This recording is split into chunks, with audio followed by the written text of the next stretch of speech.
42. Set. Hut.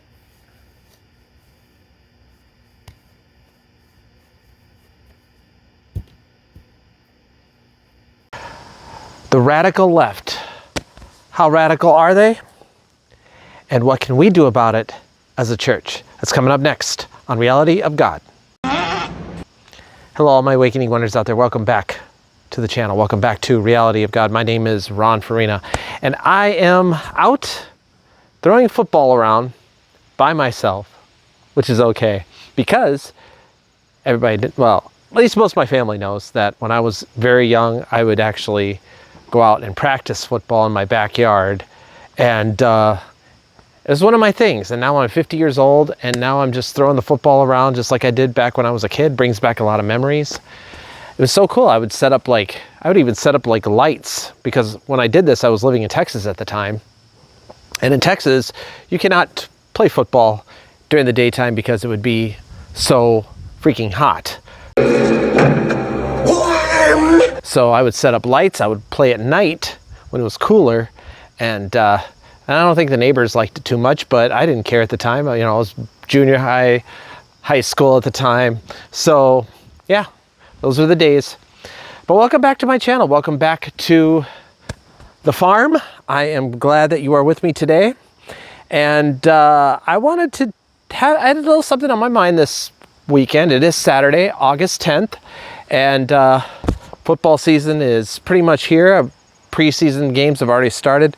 So I was not aware of that. that's why I was out. I was like in the mood to just throw the football around on a beautiful, gorgeous day here in Western Michigan. You can't ask for anything better. It's a nice breeze, and it's probably right around 70 degrees. So I call that heaven's temperature, because I believe the temperature in heaven is between 70 and 72 degrees Fahrenheit all year round, all the time. Well, there is no years, there is no time in heaven, but I just thought I'd come out today, and I love my little piece of paradise here, which I enjoy being here. But today I wanted to talk to you guys a little bit more about the radical left, and of course about Tim Walz. Now, as I said before, I really don't believe that these are going to be the candidates for the election. I don't know how this election is going to come down, to be honest with you. So many people are saying there may not even be an election. They're going to try to stall. They're going to try to delay. They're going to try to do everything they can, which I could definitely believe that, because of course we know Trump is leading by a huge margin right now. Don't let the crowds and everything and all these ads get to you. I saw an ad today that was this veteran guy said that Donald Trump instigated January 6th. No!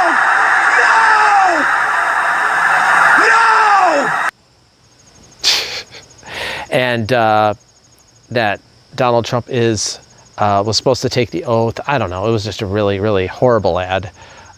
It was total lies, 1,000% lies about President Trump. You lied to me! But you know what? It's that time of year. They're going to show these ads. Do not let them get to you. Do not let them, try to convince you that Orange Man bad, because Orange Man is going to make our country better, and it's going to make it free, and he's going to make it more Christian, and so forth. And so we've talked about this before. But going back to what I was talking about, the radical left, what happened? What happened to the Democratic Party? What happened to the party for the people? Because I admit I was once a Democrat. I was, I was in a union, and so I supported a lot of Democrats at the time. I voted for Bill Clinton. I know my parents are watching this, but that was 1992, Mom and Dad, okay? So don't get mad at me. That was a long time ago. What are you talking about? What are you talking about? 92, and then 96, I voted for Clinton again. But, it's just, that was my mindset. I thought the Democrats were the ones for the people who, for the hardworking American person. You know what I mean? And especially, me being in a union, that was the party I needed to vote for at the time, and that was back in the early 2000s too, and so forth. So it was just that mindset at the time. And of course, I always thought Democrats, I think JFK, I think all the others that I believe were freedom lovers, JFK and Harry Truman and all the others. But now it's gotten to the point where they've gotten so radical, so crazy radical, that once Trump in 2016, and once I started hearing him when he was running for president, I had said to myself, I have to vote for this guy. He's for me. He's for the American man. He's for America first. And so that was when I did it. And I don't think I voted in 2012. In fact, I skipped voting in 2012. By the way, don't skip voting, okay? Bad idea. And I know a lot of Christians are like, well, I don't want to get involved in politics. And we're not supposed to get involved in politics. Oh my goodness. Oh, the lies the devil tries to put in your head. That is the biggest lie you can ever have. You need to get involved with the political, and a lot of Christians avoid voting altogether. I'm telling you guys, without the right leaders, without anything, our country's going to go into doo-doo. Oh my gosh, does that suck? It's going to turn into a mush of communist, radical ideas. And that's what's being exposed right now. Kamala and Tim Walz, you couldn't ask for a more radical leftist duo than those two.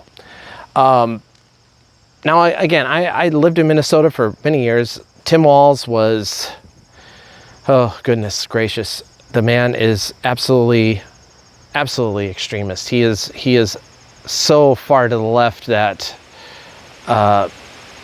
Stalin would be like, Stalin would be proud of him pretty much. I don't know, or any other commies that were back in the days.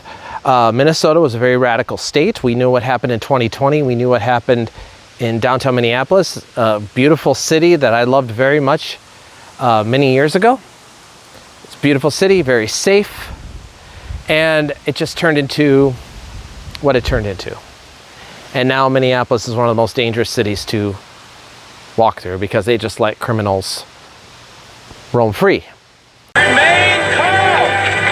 Always. And that's, of course, the Attorney General, Keith Ellison. There's another example, too, of a far left, that as far as left as you can go. And, and that's what's happening right now, is that these people are being exposed left and right. But they're being praised by the mainstream media and so forth. And so prepare yourself for what is going to be definitely a confusing time.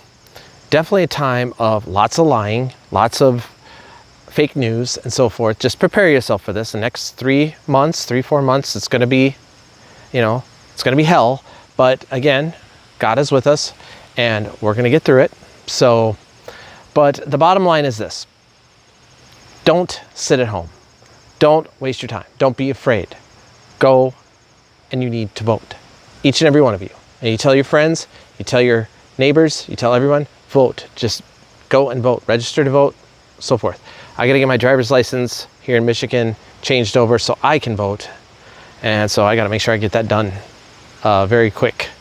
And so we can't have this system in our life right now. God's about to pour out his glory. God's about to pour out his spirit. He's using President Trump for this moment and for the next 4 years. Prophets are saying, yes, Trump will get a second term.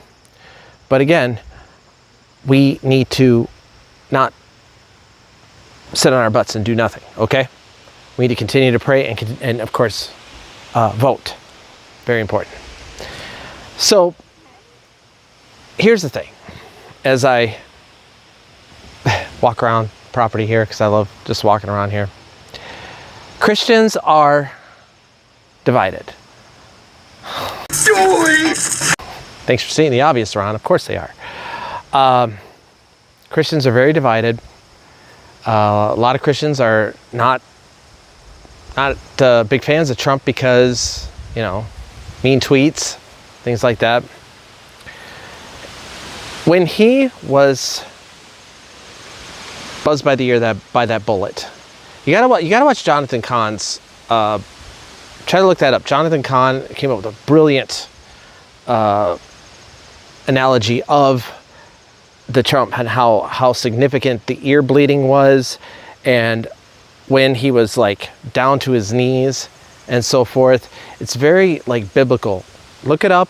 I don't know where it is, but Rabbi Johnathan Cahn got it down to the T. It was pretty fascinating what he said, and very biblical, but especially the bleeding right ear was the main thing of a ancient ritual, Jewish ritual back when they had to like get a new priest or something like that. I don't know, but check it out. I mean, Johnathan Cahn, he's brilliant. So, but again, you know, this is vital. This is important. We're in a crunch right now. We need to make sure that we get the right people in the office. And it's not just Trump, it's down the line. We got to make sure we get godly, good people in and vote them in this election year. Now, going back to Tim Walz, of course, everybody knows about his little AWOL moment. Once there was like a threat of war, when the Iraq war was going on, everybody knows that he bailed out. It's obvious. And he got out as quick as he could and went to be a congressman. Now, to a lot of military people, it's frowned upon. So frowned upon. You know, you're volunteering. You're putting yourself there, and you put yourself in the military, and any moment you might be needed to go to war, and that's the whole point. That's what you took an oath for. You took an oath for that particular moment. And so Tim Walz, no, the man is so extreme. He's one of the only few that wanted to allow post-birth abortions. Abortion is a very hard subject for me to talk about because it's just incredibly cruel that something so heinous could be allowed to happen. I'm not going to say that incest and all that fun stuff that everybody talks about. Life is life to me, no matter what. No matter what the circumstances are, there are alternatives to those situations. There just are. But God has given us the greatest gift of all, and that's life. Life is precious. Now, I was born in 1973, so abortion became legal at that time. Roe versus Wade won. And what did the church do? But, they whine and complain. It's pretty much all the church does. Whine and complain. Never really does anything. This sucks. Yeah, me. We're coming to a new era now. I don't recall many churches like celebrating once Roe versus Wade was overturned a couple of years ago. I don't recall any of that. I don't recall. I made a video about it, and I don't recall of anybody, celebrating, praising God. No. Church, it's time to wake up. It's time that we get out of our bunkers. Stop being lazy. And it's just time to be that salt and light that Jesus told us to be. Hello? Anybody home? I talked about this in my last video. And I'm not talking going out beating people over the head with the Bible. That's not what I'm talking about. I'm talking about Showing love. A good example. Okay, so let's go back to a couple weeks ago, opening ceremonies. Of course, everybody knows what happened there. I've talked about this in a video before. And it was an incredible moment. And there was a group of Christians, like a lot, thousands of them, came to the streets of Paris. But they did not come with torches or pitchforks. They came with the praise of God. They came to worship the Lord. That's what I'm talking about. That's an example of salt and light. They did not go out and protest and get violent or do anything like that after the whole opening ceremony conundrum. It was just praising God, giving God the glory. That's what I'm talking about, guys. And Sean I can't see his last name. Fiked or whatever his name is. He's a guy with long blonde hair. He's a praise leader. That's what he does. He just goes to places and they just worship. That's it. That's what they do. That's what the church is doing. That's what I'm talking about. That's what I'm talking about, guys. I'm not talking about being those radical street preachers that tells everybody they're going to hell. That's not what we're supposed to be doing. We're supposed to be the salt and the light in the darkness. And believe me, there's plenty of darkness. We saw that in Paris. And now that the Olympics are winding down, they're finishing up. Of course, I really didn't watch much of it. I just watched pretty much the gymnastics. I watched a little bit of the USA basketball game because I love basketball. But it was about, so much that happened there. And I'm sure the closing ceremonies are just going to be as bad. That's probably going to be the biggest obvious, it's going to be the obvious prediction that I'm ever going to make. The closing ceremonies are pretty much going to be woke too. So the bottom line is this, guys. We are the light of the world. We are the salt of the earth. If we just go out and show ourselves, who we are, we're love. We have the love of Jesus Christ to the world. We show that. I'm telling you, people will draw to it. People will be like, oh, I got to get in on that. I got to get in on that. And it works. It's not going around beating people over the head with the Bible. It is strictly just showing the love of Jesus Christ and how much we love him, how much he loves us, and how much we just want to worship him. That's what I'm talking about. And that's what we need to do. And not only that, but you need to get your butt out of your chair and vote on November 5th, because if we don't, and if we, again, I believe that there's going to be either a delay or something, World War III threat, I don't know. But no matter what, you got to get out. You got to get out and vote. And again, just that's all that needs to be done. It's as simple as that. It's actually not as crazy as a lot of people think. So again, that's what this video is about. We need to stop these radical leftist people. Tim Walz, Kamala, the Ugandan nightmare, and so forth. And here's, so I call her the Kamala, the Ugandan nightmare, because back in the 80s, I used to watch wrestling, and well, that was Kamala, the Ugandan nightmare. Jericho Green calls her Kamala, the Ugandan nightmare too. So if you ever watch Jericho Green, he does the same thing. But again, that's what she is. She is a nightmare. She is a radical, a leftist. And the ads that you're seeing on television, pay no attention to them. Pay attention to the ones that are real. Pay attention to the ones that are true. Pay attention to the ones that are important. Okay? Truth is what we need to be focused on. Truth, the love of Jesus Christ, and everything else that is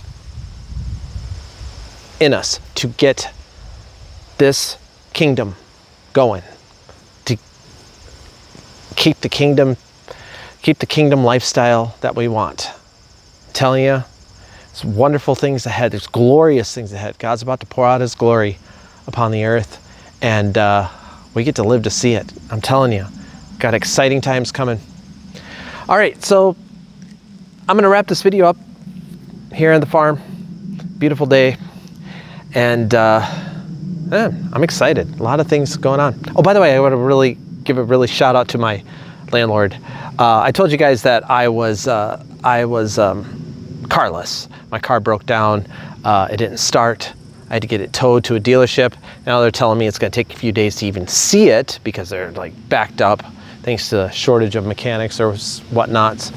So my landlord heard about my dilemma because I told him, you know, he came to the house to do some plumbing work or whatever and check on some things. And I told him, he goes, "Where's your car?" And I said, "Well, it's at the shop. It's got broke down." I told him the story. This morning he texted me and said, "Can you drive a stick?" And I'm like, "Yeah, I haven't driven a stick since I was like 19 years old, but it's like riding a bike, you never forget." He lent me his Jeep that was here on the farm, actually. He hardly ever uses. He says he uses it for like plowing the driveway. But I believe that it was just a miracle that, you know, now I don't have to go out and rent a car. Renting car rentals are expensive, and I'm already, you know, tight as it is with money. But it was a miracle. God bless the guy he was such a wonderful guy, and it was a miracle from God. I thank God for this wonderful thing. So now I have a car to get to work and back, which is, again, it's a miracle. So shout out to him. Shout out to anyone who just has that good heart that helps people out. That's what I'm talking about. And that's what makes your day, when you have that moment. So shout out to Steve, my landlord, just a fantastic guy. But yeah, goodness gracious, he let me rent this beautiful place. I couldn't ask for anything better. And of course, got the horses and everything. One of these days I'll film with the horses, so hopefully you'll get to see them. All right, so I'm gonna wrap this up. I'm doing a carpetbagger moment here. I'm talking too much, but anyways, I will see you guys very soon. And remember, when God is with us, who could be against us? Everybody knows that. I'll see you guys in the next video. God bless all of you. Bye for now.